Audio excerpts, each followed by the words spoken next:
Sa likod ng bawat amazing na pag-akyat at pag-abot sa mga liblib na lugar ng bansa, isang babae po ang nagdala ng inspirasyon, pag-asa at malasakit sa kanyang kapwa.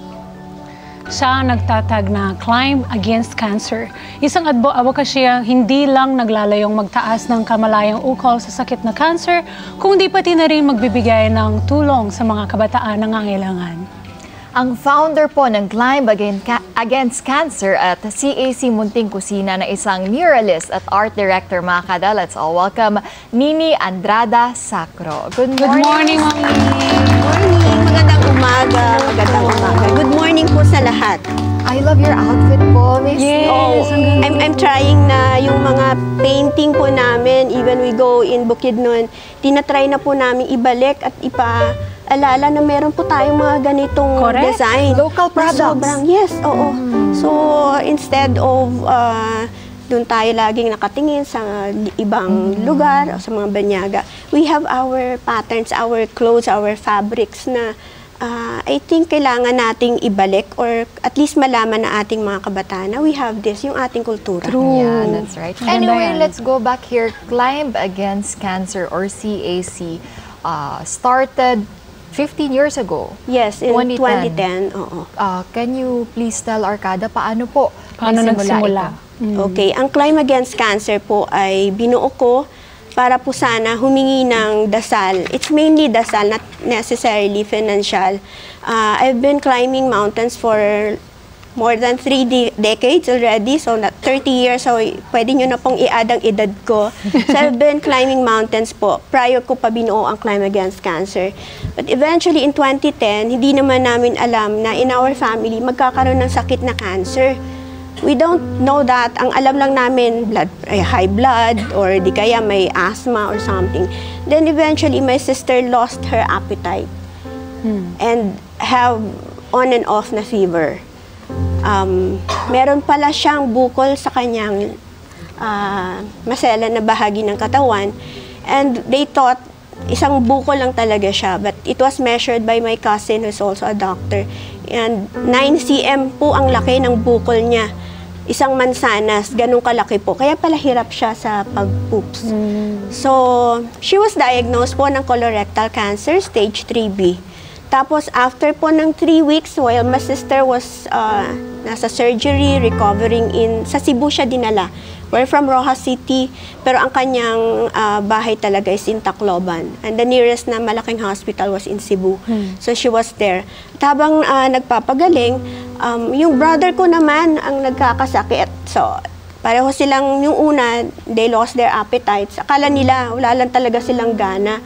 Rojas City is very rich po sa mga seafoods, isda, mga hipon, and all. Pareho silang hindi nila gusto ng kainin. Wala naman daw lasa. Yun pala, my brother was also diagnosed with stage 4, same cancer po sa colon. So, eto na po yung medyo buong-buo na sa ano namin na how can we tell our mother na both of my siblings are suffering from the same na sakit. So, sila naman pong dalawa ay pareho naman pong nakapaghanda. Financially po, stable naman silang dalawa. Kakayanin nila ang laban kung operasyon lang at pagpapagamot. Ang hindi po namin kaya is the prayer. So, since nag-aakyat po ako ng bundok, kami po kasi mga mountaineers, bago po kami umakyat, nagdadasal po kami, dasal lang na. Sana magkaroon ng magandang panahon, wala sanang may matalisod, wala sanang may mahulog sa bangin or something. So, mga protection lang. But parang very seldom po sa amin na yung pagdating mismo sa summit ng bundok. Like kunyari, you're already in Mount Apo, which is the highest peak pa sa ating bansa. That's 10,400 feet above sea level. Parang ando na, masaya lang, ganun-ganun. Pero wala na pong magpasalamat. So what I did, nagtawag po ako sa mga kasama ko, mga mountaineers from Luzon, Visayas, and Mindanao, if we can pray. Wala pong specific na basta pagdadasal lang una, ang intention was just to pray para po doon sa dalawa kong kapatid. Eventually po, ang dami pong nag-email sa akin because of the Facebook post that I did. Nanghihingi po ng dasal. Basically, dasal. Because that's one thing po hindi natin kayang bayaran eh. So, nagdasal po kami 25 mountains nationwide, simultaneous. Tapos po, ang mga volunteers, nag-donate po sila, ambag-ambag po kami kasi ang aming project po sana ay patayo ng blood infusion room sa PGH para po sa mga batang may cancer. So, kailangan nila ng more than 500,000 pesos. We were able to raise that. Oo, and medyo na may kaunti pang sobra. So, nabuo po namin yan. Opo, So, ano lang siya. It's basically ambag-ambag talaga lang para lang mabuo namin yung aming project. When your sister and your brother were diagnosed po sa cancer, diagnosed sa cancer, same year po ba to? As in same year, 3 weeks apart. After, na-diagnose si sister, cancer, stage 3. Si kuya naman, stage 4. Stage 4 naman Collapse si kuya. po yung aking sister-in-law when she saw the result. And then, dun na po ninyo naisip na, yun po, climbing mountains, maybe with your co-mountaineers po, pwede po kayong makatulong. Yes. Doon po na start itong Climb Against Cancer. Yes, doon kami nagsimula. Akyat. And since nandun na po kami sa bundok, we get to see several po ng mga communities. Kasi akyat kami minsan, you have your backpack. Mahal yung backpack ni mountaineer, mahal ang sapatos. Parang you're there, parang yung mga nandoon, they cannot even afford that shoes that you're wearing or that camera na dala mong ilang ang haba ng lente mo. And sila doon, talaga sobrang simple ang buhay.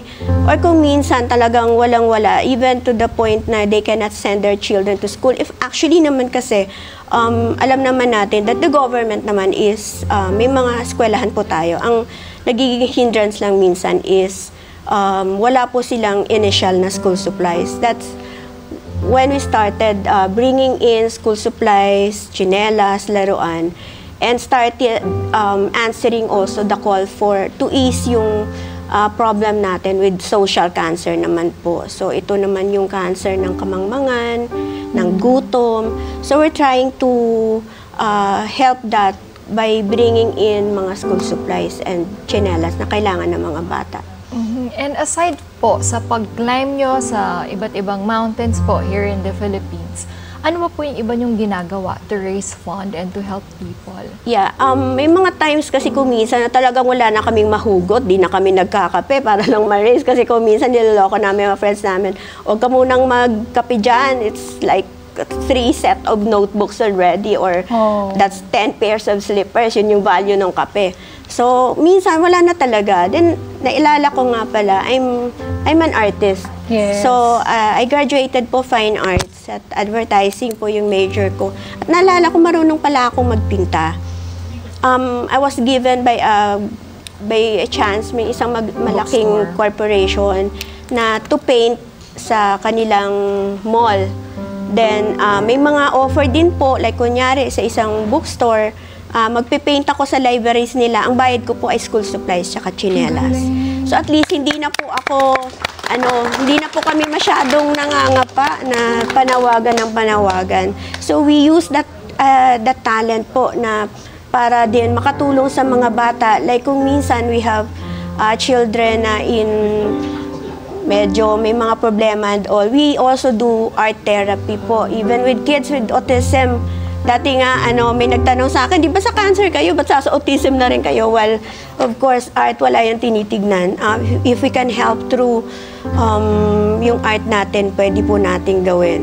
So, I love engaging yung mga maliliit pang bata as early as 3 years old. Yung kanilang creativity, buhay na buhay. Ito po yung gaganda gawa ninyo, Miss Opo. Nini. That one is in Circuit Makati po. Ang ganda. Ang mga volunteers ko po dyan, mostly mga bagets. Sino mga age po, Miss Nini? We accept as early as mga 4, 5. Basta kasama lang si Mami. Si Mami Guardians. pagdating doon, lang. Then pagka kunyari after the laro sa pader, clean up kami ulit. Para malinis namin i-deliver yung murals doon po sa client. Pero maganda pong i-engage ang mga bata because I started very young painting sa pader namin in the province. So, ganun po. Aside from that, Miss Nini, meron pa po kayong nabuo na Climb Against Cancer or CAC Kusina. Paano naman po ito? Ayaw nga. Yung Yes, kusina. opo. Yung pangungusina naman po, Nangyari naman po ito during the pandemya ng 2020 dahil nga po mountaineer kami, hindi po kami pwedeng umakyat ng bundok, 'di ba? Bawal noon, lumabas, diyan ka lang. Eventually, my niece was a nurse sa heart center. Sa ICU po siya. She was asking help. Sabi niya, tita, wala na po kami makain. Walang may tapang na gustong maghatid ng pagkain. So initially, doon lang po yung aking delivery ng food. Sabi ko, sino din yung nasa COVID ward? Sige, I'll be sending food over. Wala rin gustong may mag-deliver. Isa sa mga volunteer namin who is a rider, sabi niya, sige nanay, the mountaineers actually calls me Nanay Nini. Yung nanay, ako na pong magdadrive. Siya yung matapang. Ako hanggang kusina lang ako, ako tagaluto. Eventually, nung nagdala na kami ng food sa heart center, yung posting po na kumalat. Nag-viral po yung story. The next morning, I have like more than 50 sacks of rice at home. I have malunggay, I have chicken. People are delivering. Nakakaiyak po. Oo. I think during the pandemic, that was the time na nabuhay yung ating empathy. Pangit yung nangyaring sakit, pero nabuhay yung bayanihan eh. I don't even know kung sino nagpapadala.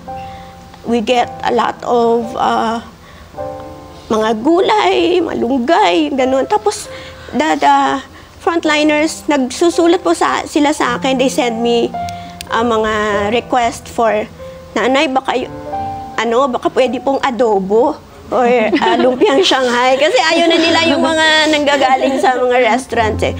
They want lutong paksiw, bahay. Paksiw na bangus o pritong galunggong with talong and all.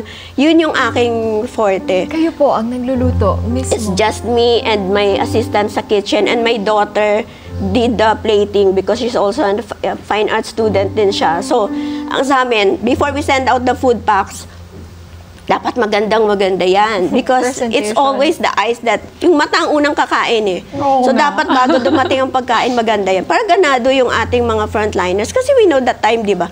Parang, asahan natin yung ating mga medical frontliners to help us dun sa nangyayari. Hindi kasi natin alam nung hanggang kailan, di ba?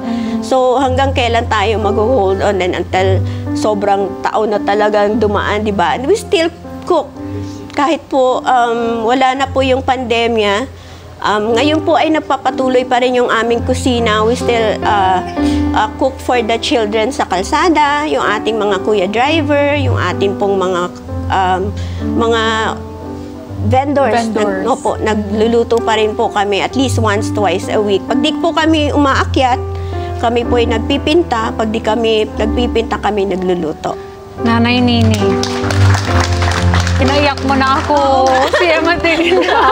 I'm trying to hide lang here my tears, pero naiyak na ako. Very malapit kasi sa puso ko ang cancer because I'm a cancer survivor. Saan mo hinuhugutan po ang iyong lakas para sa lahat po ng ginagawa nyo? Kasi alam ko yung pinagdaanan nyo, hindi madali. Siguro yung lakas ko, it's more of, dahil hindi po ako iniiwan na aking family. They understand. I used to be very active in advertising. Gumagawa po kami ng commercial. It's our business po. Pero when I decided to go all the way with the advocacy, my husband told me, if you're not going to do this, I'm gonna do that. So kung hindi ako gagawin, siya rin ang gagawa. Kasi totally all in po yung aking family hanggang bunso ko pong anak, kasama ko po yan. Pagka meron po silang time, my daughter, Katha, is also an artist po. Kuminsan po, kasabay ko na po siyang nagpipinta. And even now, kahit sa thesis niya, kasama yung kwento ng aming pagpupunta sa mga lumad po. Nakakarating po kami hanggang Bukidnon, sa Basilan.